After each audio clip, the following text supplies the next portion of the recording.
April 23-ന് Chitra പൗർണമി ഉത്സവം ആഘോഷിക്കുവാൻ കേരളവും തമിഴ്നാടും ഒരുക്കങ്ങൾ നടത്തിക്കൊണ്ടിരിക്കെ തമിഴ്നാട്ടിൽ മംഗളാദേവി ക്ഷേത്രം സംബന്ധിച്ച് വിവാദം ഉണ്ടാക്കുവാൻ ചില തമിഴ് സംഘടനകളുടെ ശ്രമം നടക്കുന്നതായി സൂചന.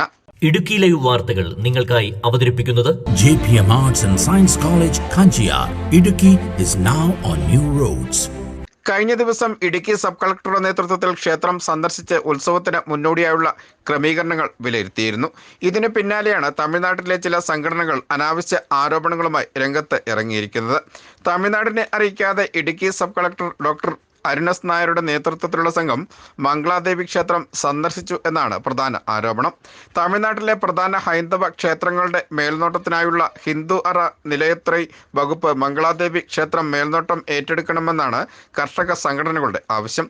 ഇത് സംബന്ധിച്ച് വകുപ്പ് മന്ത്രി ശേഖർ ബാബുവിനും മുഖ്യമന്ത്രിക്കും സംഘടന നിവേദനം നൽകി. വർഷങ്ങളായി കണ്ണകി ട്രസ്റ്റിന്റെ മേൽനോട്ടത്തിലാണ് മംഗളാദേവി ക്ഷേത്രം ഉത്സവ ക്രമീകരണങ്ങൾ നടക്കുന്നത്. കണ്ണകി ട്രസ്റ്റുമായുള്ള അധികാര വടംവലിയാണ് ഇപ്പോഴത്തെ ആരോപണങ്ങൾക്ക് പിന്നിൽ ഉള്ളതെന്നാണ് സൂചന. ലോവർ ക്യാമ്പ് പളിയക്കുടിയിൽ എല്ലാ വർഷവും കണ്ണകി ട്രസ്റ്റ് ഉത്സവത്തിന് മുന്നോടിയായി കൊടിമരം ഉയർത്തും.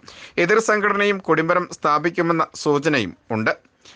കുമളിയിൽ മുൻ വർഷങ്ങളിൽ ഇരു സംസ്ഥാനങ്ങളെയും കളക്ടർമാർ, ജില്ലാ പോലീസ് മേധാവികൾ എന്നിവരുടെ നേതൃത്വത്തിൽ ഏപ്രിൽ 13-ന് സംയുക്ത യോഗം ചേരും. ഇരു സംസ്ഥാനങ്ങളിലെയും വിവിധ വകുപ്പ് ഉദ്യോഗസ്ഥർ, സംഘടനാ പ്രതിനിധികൾ തുടങ്ങിയവർ യോഗത്തിൽ പങ്കെടുക്കും. Idukki live news, Kumily.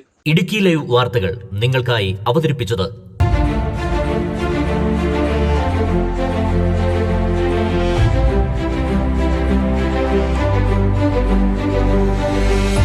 JPM Arts and Science College, Kanchiyar.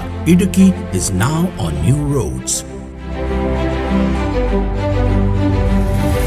We are the first and the only one NAC accredited unaided college in Idukki with CGPA of 2.85 and B++ grade.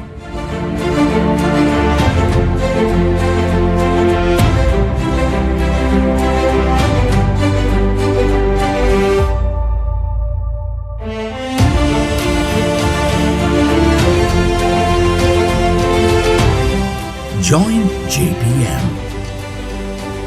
Excel on a campus with quest for quality.